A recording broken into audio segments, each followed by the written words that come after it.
어떤 전문 교육을 가르쳐서 재생산하는 것을 멘토링이라고 합니다.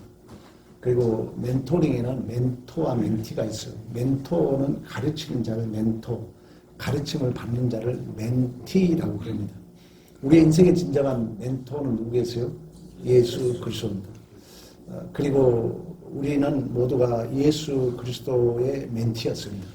이제 우리는 또다시 여러분들이 이제 멘토가 되어가지고 모든 성도들을 가르치는 제자와 멘티를 삼으라는 거예요. 우리 주님의 지상명령이 하늘과 땅에 권세를 주노니 성부와 성자 성령의 이름으로 가르쳐 지키라. 내가 세상 끝날까지 내가 함께 하시겠다고 말씀하시고 그 약속의 사실적 증거로 이제 보혜사라는 것은 헬라어로 보혜사, 히브리어는 에제르, 그러니까 우리 곁에 있는 자, 돕는 자, 이로자, 상담자, 성령이 우리를 도와줍니다. 그러니까 신앙생활이라는 것은 어떤 성적표로 증명하는 것이 아니라 관계로 증명하는 관계로. 그러니까 목사님과 관계 잘하는 사람이 신앙생활 잘하는 거예요. 여러분 성도 간에 관계 잘하는 사람이 신앙생활 잘하는 거예요. 왜 그러냐면 하나님과 우리의 막힌 담을 여신 분이 누구예요? 예수잖아요. 내 안에 예수 있다는. 그러니까 예수 얘기하면 교회 분위기가 좋아요. 그러니까 설교 시간마다 억지라도 예수 얘기 하는 거예요. 예수 얘기 안 하는 교회는요, 잡아먹어. 성도들이 목사 잡아먹는다고. 막 불평하고 원망하고 지들끼리 싸우고.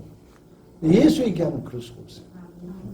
그래서 교회는 오직 예수가 근거이고 이유가 돼야 될 줄을 믿습니다. 이솝 이야기 중에 이런 얘기가 있어요. 3마리 소와 사자.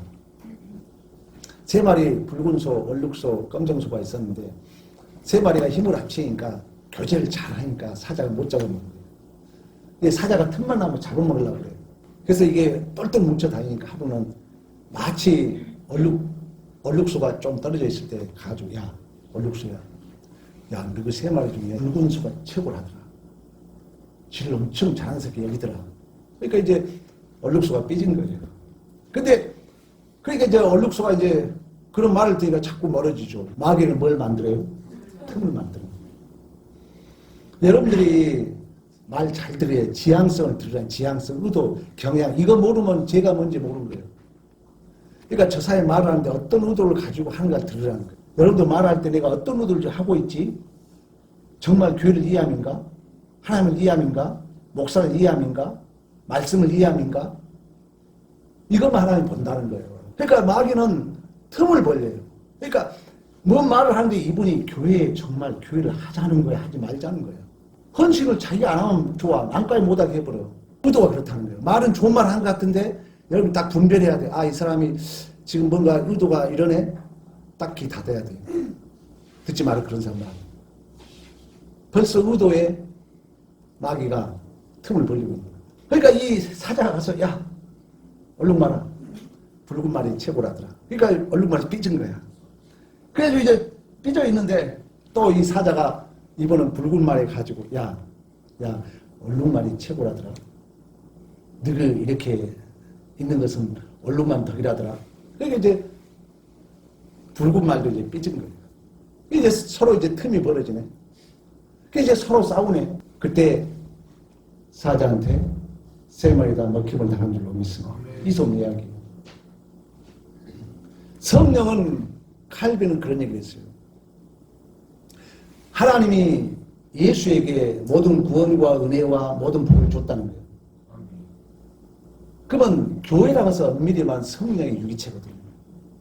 성령이 없다면 우리는 교회 공동체 하나로 될 수 없는 거예요. 그래서 사도행전에 성령이 임했을 때 교회가 하나가 되는 거예요. 서로 떡을 떼고 교제하고 유무상통하고 아무도 내 것이라고 자기 것을 내 것이라고 주장하는 자가 없었더라 그러는 거예요. 그래서 갈비는 하나님이 예수에게 생명과 복과 모든 걸 주셨는데 그 예수와 우리를 묶고 있는 띠가 뭐다? 성령이다. 성령. 반드시 교회에는 교제가 이루어져야 돼요. 신앙은 관계로 증명해야 돼요. 관계로. 신앙생활 잘하는 사람이 부부관계 안 좋아? 안 돼요. 신앙생활 잘한다면서 직장 가면 사람관계 안 좋아? 문제 있는 거예요. 아니 신앙생활 잘한다면서 친구들 관계가 안 좋아? 문제 있는 것입니다. 하나님은 유일하게 모든 피조물 중에 사람만이 누구의 형상? 하나님의 형상이거든요. 참, 하나님의 형상. 하나님의 형상을 신학적 수로로는 속성이라고 그래요. 속성.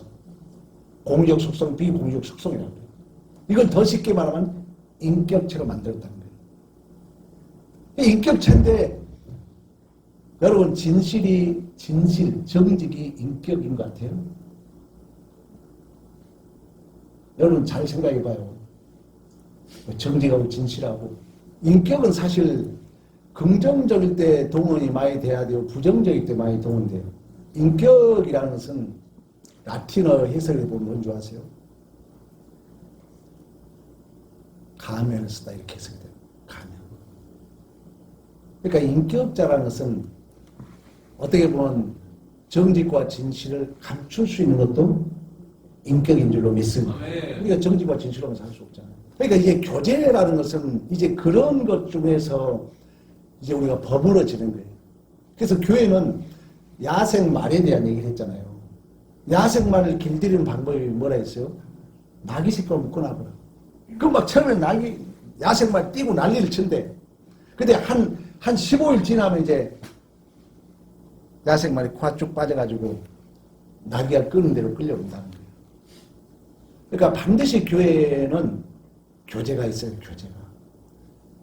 유무상통하는 교제를 통해서 교제를 하다 보면은 맨날 기분 좋은 일만 있는 것이 아니라는 거예요. 교제하다 보면 마음에 상한 일도 있고 못마땅한 일도 있고 또 이해되지 않는 일도 경험하지만 그 속에서 결국은 내가 깊어지고 내가 넓어지게 된 줄로 믿습니다. 그래서 반드시 교회는 가장 중요한 특징은 성도 간의 교제입니다. 교제는 단순한 대화하고 사귀는 것뿐만 아니라 더 많은 것을 나누고 영적으로 하나 되는 모든 과정을 말합니다. 이번 주부터 여러분들 소속되어 있는 소그룹 모임에서 나누는 교제들이 더욱더 풍성해지기를 축복합니다. 그러면 성도의 교제는 뭐냐? 한 몸 된 성도들이 그리스도 안에서 서로 만남을 통하여 사귀고 모든 것을 함께 나누는 것입니다. 항상 이 신앙이라서 인계점을 넘어야 돼요. 우리 거의 울타리처럼 살잖아요. 여러분 딱 내가 선한 선 아니에요. 급하게 해야 됩니다. 딱 정해놓고 자기도 거기에 가둬놓고 남도 가둘 수 있어요. 그건 내가 강조한 시간과 물질이거든요. 시간과 물질에 있어서 여러분의 틀 깨지 않잖아요. 그대로 후손들까지 갑니다. 깨야 돼요. 하여튼 우리는 가진 자이니까 꼭 어떤 물질을 주라는 게 아니라 마음이라도 우리는 자꾸 나누고 베풀고 섬김을 받고 싶은 대로 뭐라고 그래요? 섬기라고 그러죠. 누구한테 뭐 안 준다 하지 말고 내가 베풀게 되면 반드시 하나님은 역사를 하게 된 줄로 믿습니다. 그래서 교제는 이처럼 나눠야 된다. 만남을 통해서. 그래서 우리 구역이 우리 교회가 지금도 잘하고 있지만 반드시 구역원들이 그런 떡을 떼고 교제하고 유무상통하는 교회는 뭐의 모형이에요? 천국의 모형이잖아요. 그러면 교회는 엄밀히 말하면은 부모 형제보다도 더 때로는 가까울 수 있어야 됩니다. 왜? 우리는 영원히 살 천국을 여기서 우리는 재현해야 되거든요. 사도행전에 여러분 얘기하고 있잖아요. 성령 임한 후에 유무상통하며 내 것이라고 주장하는 자가 아무도 없었더라고요. 그러니까 우리 교회가 우리 권사님들의 고생이 많이 하죠. 오늘 저는 아침에 그래도 정이라고 그 산적 그거 우리 두 분 권사님이 이렇게 튀고 있는 걸 보면서 저도 감동받았어요. 그래도 그거 하나 올라오니까 그래도 그런 어떤 구정 명절이라는 그 분위기 나잖아요. 그리고 절대 과소비가 아닌 이상 써야 된다. 반드시 하나님의 주신 복은 샘물 같은 축복인 줄로 믿습니다. 쓰면 죽게 돼 있어요. 차게 돼 있어요. 동의보감을 저는 강의로 다 들었어요. 딱 두 가지예요. 들어오면 나가야 된다. 건강 비결이에요.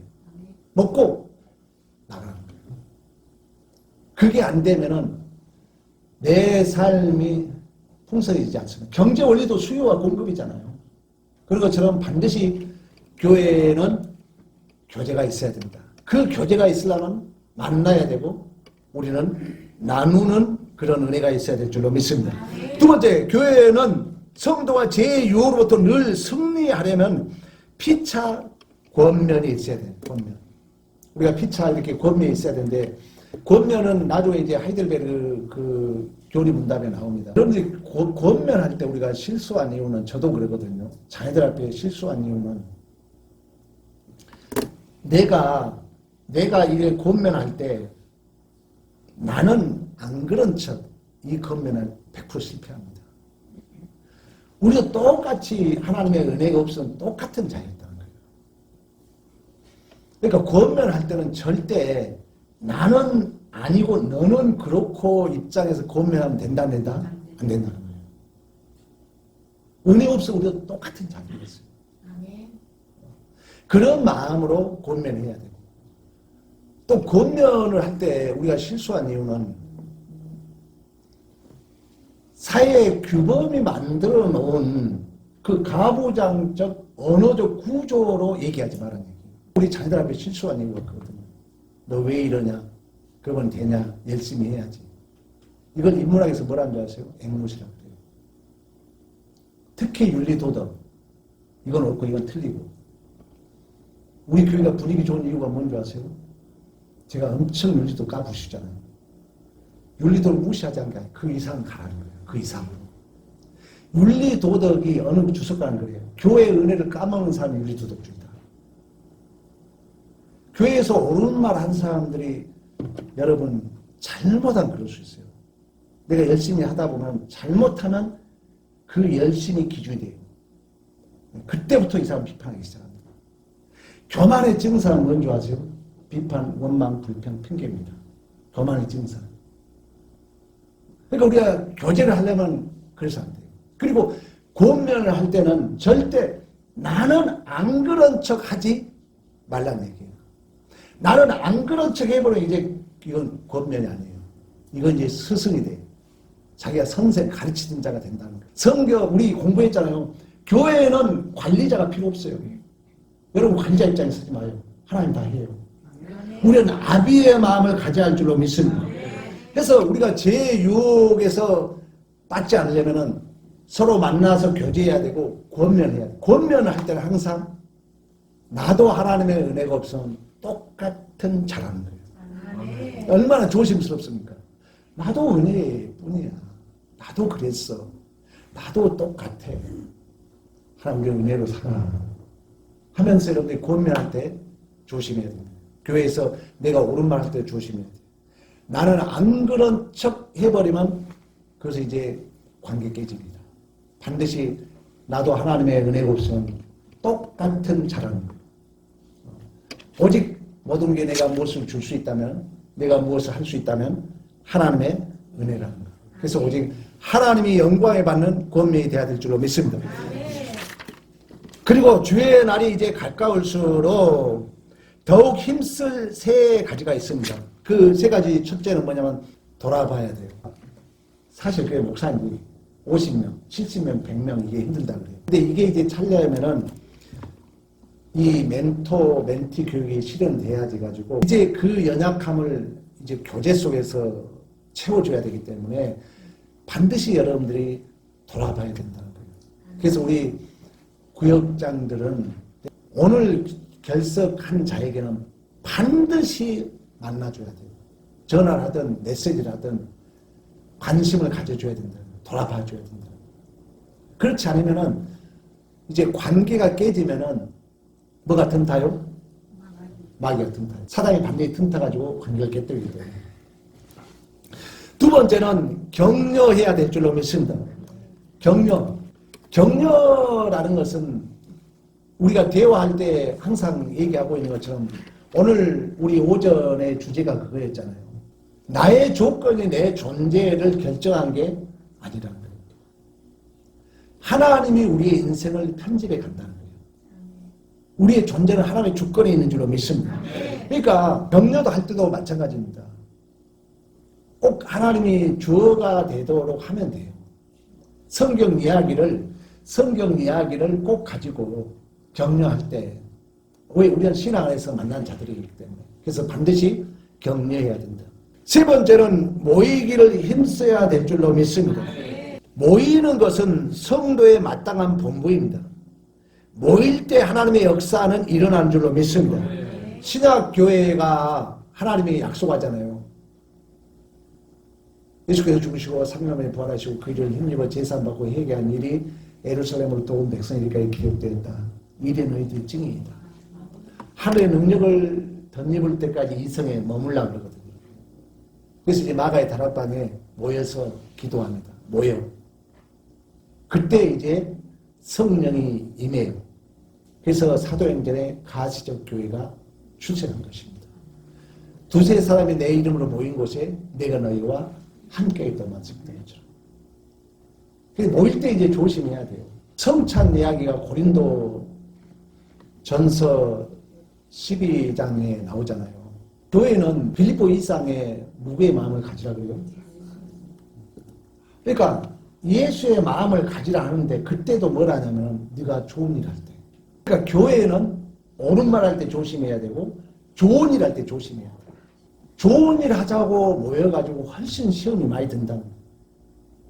그래서 성찬 얘기도 고린도전서 12장에 가면은 너희가 모였을 때 좋은 일 하자고 모였는데 꼭 이제 모이게 되면은 누군가는 잘하는 사람이 있고 못하는 사람이 있을까 없어? 있는 거예요. 이제 그때 이제 시험이 들어요. 그래서 이제 좋은 일 하자고 모여놓으면은 꼭 그것도 은혜지만 누군가는 자기 이제 공로주의에 빠져요. 그래서 모일 때 조심해라. 좋은 말 할 때 조심해라. 그래서 빌립보서 2장도 너희들이 무슨 것만하고 누구 구제하고 선교하고 좋은 일 할 때 누구 마음 부어라? 예수의 마음을 가지라. 그래서 여러분 모일 때 정말 조심해야 됩니다. 나도 모르는 사이에 그렇게 돼요. 나도 모르는 사이에 모일 때 잘못하면은 딱 주어가 누가 돼요? 내가 돼요. 내가 되는 그 증상은 불편합니다. 핑계합니다. 근데 여러분 나이 먹은 사람하고 잘못이 되잖아요. 그러면 손녀 앞에 뭐 이렇다 말 볼 수 없어요. 그런 것처럼 고린도전서를 향해서 사도 바울이 일만의 스승보다도 아비의 마음을 원하거든요. 우리가 모일 때 조심해야 돼요. 성경은 혼자보다 둘이 낫다고 말씀하시는데 그 이유는 무엇입니까? 철이 철을 날카롭게 하듯 서로가 서로를 돕고 강하게 하는 줄로 믿습니다. 74페이지. 교회가 모이면은 아까 얘기했던 불편함이 있어요. 그러니까 성경을 믿음으로 살아간다는 것은 그 삶의 현장이 긍정적이라는 거예요, 부정적이라는 거예요. 쉽게 말하면 부정적이 더 많다는 거예요. 자, 그 말은 뭐냐? 믿음으로 살아간다는 것은 내 지혜와 내 힘으로 이것을 감당할 수 있다는 거 없다는 거예요. 전제가 되어 있는 거예요. 그러니까 믿음으로 살아가서 이렇게 모이면은 사실 많은 이제 그 불편함이 등장합니다. 그래서 믿음으로 살아가는데 가장 중요한 안전벨트가 뭐라 했어요? 말씀이 내 삶의 안전벨트가 안 되면은 하나님이 나를 복되게 준 현실을 복으로 해석이 안 돼. 그러니까 반드시 하나님은 모여서 불편함이 있고 낯설미 나를 깎고 다듬어가는 줄로 믿습니다. 그때 나를 위한 명예롭고 보기는 교회라 그랬잖아요. 근데 말씀이 안전벨트가 안 되면은 이제 우리에는 시험거리가 됩니다. 철이 철을 스스로 날카롭게 할 수 없는 거죠. 철까지 부딪혔을 때 날카롭게 되는 것처럼 교회는 모이면은 불편함과 못마땅함이 있는 게 정상이에요. 아주 극히 정상이라고. 불편해도 그냥 말씀들의 해석의 능력이 있기 때문에 교회가 이게 좋은 거예요. 도신자들은 그 말씀의 해석이 안 되니까 불편함 그대로 기분 나쁜 거예요. 삐져버려. 교회 안 와버려. 안 어울려. 그러니까 이제 여러분들이 멘토로서 해석을 해줘야지. 인문학에서 최고의 은혜의 파편을 낯설미라고 해요. 불편함. 그게 나를 복되게 인도한다 그러거든요. 그게 내 고정관념을 흔든다 그래요. 그 흔듦을 진리라고 그래요. 그런 것처럼 여러분들이 교회 생활을 하다 보면은 반드시 낯섦과 불편함이 있다는 거예요. 근데 이걸 뭐의 안전벨트? 말씀의 안전벨트. 말씀은 뭘까 동격이라 했어요? 성령과 동격이라는 거예요. 성령은 뭐라 했어요? 에제르, 파라클로스. 우리 그때 도와주는 자는. 그러니까 여러분들이 말씀을 의지하고 말씀의 안전벨트를 매면은 성령이 딱 말씀을 붙들면 내가 불편함이 있고 못마땅하고 기분 나쁘지만 성령이 내 마음을 금방 또 괜찮도록 이끌어간 줄로 믿습니다. 그뿐만 아니라 성령이 상대의 마음도 움직인 줄로 믿습니다. 그래서 말씀과 성령을 안전벨트로 매라는 거예요. 그렇지 않으면 교제가 안 돼요. 맨날 삐지기만 하는 거예요. 맨날 기분 나쁜 데만 있는 거예요.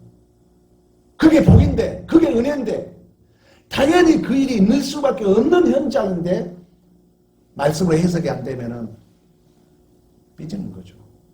그리고 제일로 말씀이 없는 자들의 밑바닥은 뭐냐? 나 안 해. 나 안 한다는 거예요. 밑바닥 보이는 거죠. 아니라는 것입니다. 봐라! 모든 게 우리에게는 나를 나되게 만드는 은혜의 파편인 줄로 믿습니다. 반드시 여러분 이러한 모여서 우리가 교제한 이유는 우리를 강하게 만들기 때문에. 두 번째, 어려움이 있을 때 우리는 서로 일으켜 줘야 될 줄로 믿습니다. 우리가 모이는 이유는 어려울 때 서로가 힘이 되거든요.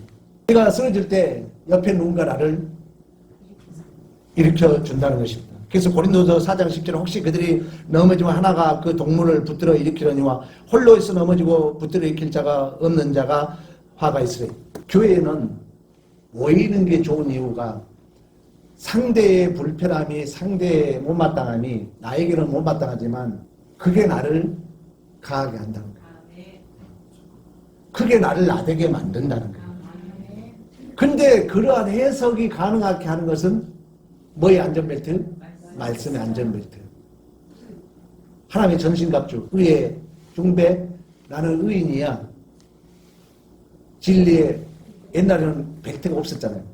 진리의 허리띠를 안 매면 이게 옷이 되대가. 진리의 허리띠. 구원의 투구, 화살을 막는 거예요. 누가 공격, 난 구원 받았어. 딱 화살 막는 투구. 그리고 믿음으로 막는 거예요. 평화의 신발, 말씀의 검, 성령의 검. 이게 무장이 안 되면은 신앙생활이 힘들어요. 그리고 교회에 오기가 무거운 짐이 돼요. 그러나 이런 이제 무장이 되면 오늘 또 하나님이 교회 가서 시험거리 나를 나되게 함 이함이지 이런 믿음으로 오면은 설렘으로 오는 거죠. 설렘으로. 그러니까 말씀이 들린다는 거예요. 그래서 생활하는 들을지어다. 기는 자는 교회를 향한 성령의 소리를 들을지어다. 안 들으면 이제 내가 실력이 안 되니까 모든 게 원망거리, 불평거리, 시험거리. 안타깝죠. 왜? 나에게 복으로 줬는데. 학생이 공부 열심히 하는 게 복이잖아요. 근데 그 기회를 내팽개칠 수 있다는 것입니다. 그리고 하나님이 이렇게 함께하는 자에게 주시는 특별한 은혜가 있습니다. 그 은혜는 믿는 자들이 함께 모인 곳에 우리 주인도 함께 하신 줄로 믿습니다. 왜? 교회는 성령의 유기체이기 때문에. 자, 우리가 함께 한다는 것은 성령이 함께 한다는 전제예요. 지금은 성령이 실제로 주저로 역사하는데 우리를 묶어주는 역할은 뭐가 한다고요? 성령이에요. 그리고 묶어주는 그 성령은 그 묶는 실체는 누구라고요? 예수 그리스도라는 거예요. 그러니까 교회가 여러분들 이제 정말 교회로 모여지면은 서로가 내가 예수 같은 모습으로 반응해야 되고 또 그 상대를 해석할 때에도 누구로? 예수가 해석을 해야죠. 우리 예수님이 2살짜리 끌려가는 양치 입을 열지 않았다는 거죠. 근데 이런 이제 이 성령과 말씀과 이 관계를 모르면은 내 선악과의 주체로 해석하면 모든 건 이제 시험거리가 되는 거예요. 근데 우리는 교회라는 것은 성령은 우리를 누구와 묶었어요? 예수와 묶었다는 거예요. 여러분 지금 묶여있던 게 뭐로 묶여있다고요? 예수로 묶여있다고요. 예수로. 예수가 몸이고 우리는 각 지체인 줄로 믿습니다. 이게 전제되기 때문에 해석할 때도 예수로, 반응할 때도 예수로. 근데 실수가 발생한다는 거예요. 그러면 이제 이게 실수로 해석하는 게 또 말씀으로 해석해야죠. 물론 삐져서 갈 수 있어. 근데 말씀을 의지하게 되면 또 성령이 생각나게 해요. 다시 우리는 또 예수의 모습으로 돌아오게 합니다. 우리 철로 얘기했잖아요. 우리의 삶이 미래를 향해서 가는 것 같지만 해석상으로는 과거로 돌아옵니다. 미래로 간다면 내가 뭐 한다 했어요? 성장하는 거예요. 그런 의미에서 미래로 간다는 거예요. 그래 영적으로 해석은 사실 이미 있는 과거로 가는 거예요. 그래서 예수 믿으면 이상하게 믿으면서 과거 일들이 생각이 나. 근데 그 과거가 또 나를 새롭게 편집하는 은혜의 도구가 되는 줄로 믿습니다. 여러분들이 경험할 거예요. 여러분들이. 그게 해석이 안 되면, 이게 이제 말씀이 안전벨트가 안 되면은 과거 상처가 나의 억압으로 남아. 이게 무의식적에 저장돼가지고 이게 해석이 안 되니까 이 상처가 남을 죽이는 칼로 변해. 이 상처가 막 팍팍 튀어나가지고 함부로 하고 이게 나를 나대게 만든 은혜인데 해석이 안 되니까. 모르니까. 펄이란 그 노벨 문학상 반장은 뭐라 했어요? 나는 실패한 어머니라고 자각한 순간 남을 정죄할 수 없었다는 거예요. 그리고 정말 실패한 자들이 눈에 보이기 시작했다는 거예요. 하나는 상처를 없애지 않습니다. 그 상처를 통해서 나를 새롭게 태어나게 하는 줄로 믿습니다. 이렇게 또한 함께 하실 뿐만 아니라 지혜로운 자와 동행하면 우리는 지혜를 얻을 줄로 믿습니다. 그래서 여러분 애들 위해서 세 가지 기도하라 했잖아요. 첫째는 지금의 가난에서 해방되게 되라고.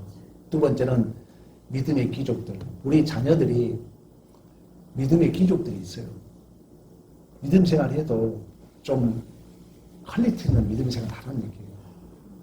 믿음 생활 하면서 모이면 교회 비판해, 목사 비판해. 우리의 후손들이 좀 이런 믿음의 귀족들, 믿음도 수준이 있거든요. 그래서 뭐 어떤 구별짓자 어떤 그런 의미가 아니라 우리 후손들이 그런 믿음의 수준이 있어야 된다. 그리고 항상 하나님의 영광의 자리에 있어야 될 줄로 믿습니다. 그러니까 우리가 지혜로운 자와 함께하면 우리도 지혜로워진다는 거예요. 그리고 기도 응답에 대한 특별한 하나님의 약속이 있는 줄로 믿습니다. 그리고 함께하게 되면은 능력을 우리 하나님이 주신 줄로 믿습니다. 우리가 교제할 때 깨끗한 마음으로 부르는 사람들과 함께 교제해야 됩니다. 마음이 깨끗하다는 것은, 마음이 청결하다는 것은 무슨 마음인 줄 아세요? 한 마음이에요. 그러니까 마음이 청결한 자는 복이 있나니 하나님을 본다 그래요. 그러니까 마음이 청결한 자는 우리 유리를 봐서 청결하다 할 때 오물이 없는 거예요. 그러니까 마음을, 우리의 구원은 재창조라고 했잖아요. 재창조라는 것은 있는 걸로는 재창조를 할 수 없는 거예요. 있다면 그게 있는 거예요. 그걸로 만들어지는 거예요. 그래서 우리는 없음에서 있음이 됐다는 거예요. 그러면 여러분이 신앙생활 잘하는 게 뭐냐? 자꾸 나를 비워야 돼요. 자꾸 내가 없음의 자리로 가야 돼요. 자꾸 내가 티끌의 자리로. 그러게 되면은요, 우리의 재창조 구원의 완성은 진짜로는 없음의 자리가 완성이라고. 오늘 오전에 그런 얘기 했잖아요. 그게 이제 우리의 죽음이에요. 그건 우리의 신앙생활에 있어서 뭐냐면은 자꾸 청결한 마음으로 교제해야 된단 말이 그거예요. 있는 걸로 얘기하면은 이미 그 있는 것은 우리의 진정한 교제를 만드는 것이 될 수 없어요. 있는 것은 이미 가부장적 힘의 원리에 만들어진 언어적 구조예요, 구조.